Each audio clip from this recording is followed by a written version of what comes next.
ఇలాంటి రోజు వస్తుందని ఊహించలేదండి. నిజంగా మీడియా మిత్రులకి, ముఖ్యంగా ఇద్దరు అన్నలకి నా క్షమాపణలు. మా నాన్న తరఫున, మా అన్న తరఫున నేను సారీ అడుగుతున్నాను. నేను నీ తమ్ముడు అనుకోండి, మీ వాడిని అనుకోండి, మీకు నీ తోడుంటాను. మీకు ఏదున్నా నాకు ఫోన్ చేసేదండి. నేను ఎప్పుడు ఒక్క కాల్ దూరంలోనే ఉంటాను. I will always be there to support you and your family. And I'm sorry, నా కోసం సపోర్ట్ చేసేదానికి వచ్చి మీకు ఇలా జరగడం నాకు చాలా బాధగా ఉంది. నా భార్య పేరు లాగుతున్నారు, 7 నెలల కూతురు పేరు లాగుతున్నారు. నేనేం అడగలేదు, సొంత కాళ్ళ మీద పనిచేస్తున్నాను. మా ఆవిడ కూడా వాళ్ళ ఇంటి వైపు ఏ డబ్బు తీసుకురాలేదు, వాళ్ళ ఇంట్లోనూ డబ్బు అడగలేదు, నేను అడగలేదు, ఆస్తి అడగలేదు. మా ఆవిడ 7 నెలలు గర్భవతిగా ఉన్నప్పుడు తనకి 7 నెలలు ఉన్నప్పుడు మా అంకుల్ వాళ్ళు ప్రతి ఒక్కరూ 7 నెలలు కాదు 7 నెలలు తను ప్రెగ్నెంట్గా ఉన్నప్పుడు మా అంకులు విజయవాడలో ఉంటారు. అండ్ ఇక్కడ కొంతమంది అంకులు నాన్నగారు బాగా క్లోజు.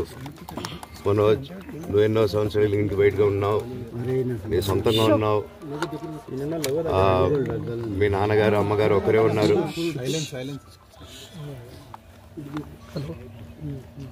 మీ నాన్నగారు అమ్మగారు ఒకరే ఉన్నారు. మీ అన్నయ్య ఏమో దుబాయ్కి షిఫ్ట్ అయిపోయాడు ఫ్యామిలీతో.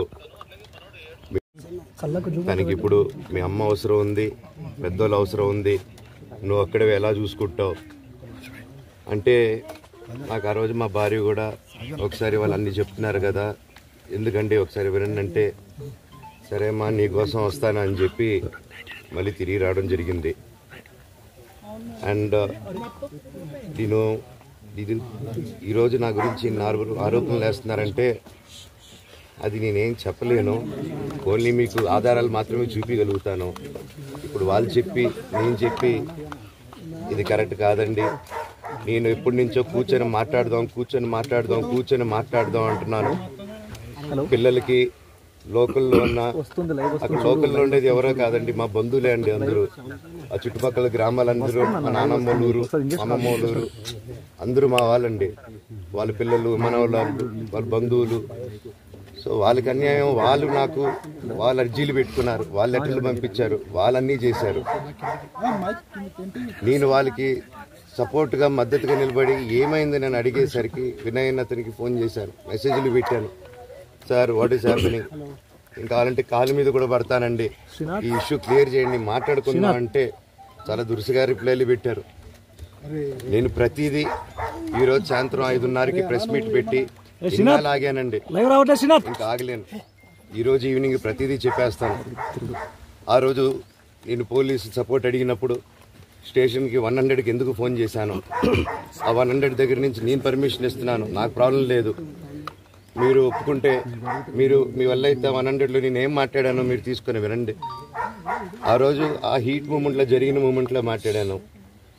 ఇంట్లో 10 బండ్లు ఉన్నాయి, అందరూ ఉన్నారు ఇంట్లో. మరి ఇన్ని బండ్లు ఉంటే ఇంట్లో ఎవరికైనా ఏదైనా అయితే కారుల్లో తీసుకెళ్తాం. ఆ రోజు 108 అంబులెన్స్ వచ్చింది మా ఇంటికి. ఈ విషయం ఎవరికైనా తెలుసా? పోలీసులు కూడా తెలుసు, అది ఎస్ఐ గారికి తెలుసు. అది బయటికి రాదు కానీ రికార్డులో ఉంటుంది కదండి, అది కనుక్కోండి సార్ 108 ఎందుకు వచ్చిందని. అండ్ నిన్ను ప్రతిదీ నేను కొడుతున్నాను, ఇది చేస్తున్నాను అన్నారు కదా సార్, సీసీటీవీ కెమెరాలు తెప్పిండి సార్. నేను కిరణ్ని, విజయ్ని ఇమ్మీడియట్గా తీసుకొని యాక్షన్ తీసుకోండి, వాళ్ళే దొంగతనం